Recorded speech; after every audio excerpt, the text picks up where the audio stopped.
To add a Pro video camera to the lock screen on Samsung Galaxy S26, S26 Plus or Ultra. On the home screen, touch and hold. Then tap on Wallpaper and Style.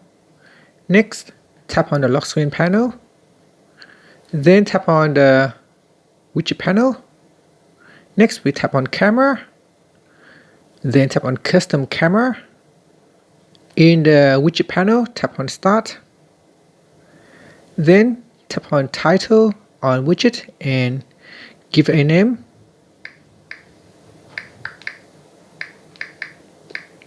Then tap on Saved. Now tap on Starting Mode. We go down and select Pro Video. Choose if you want to use the rear or the front camera. Then tap on the back key and tap on Saved.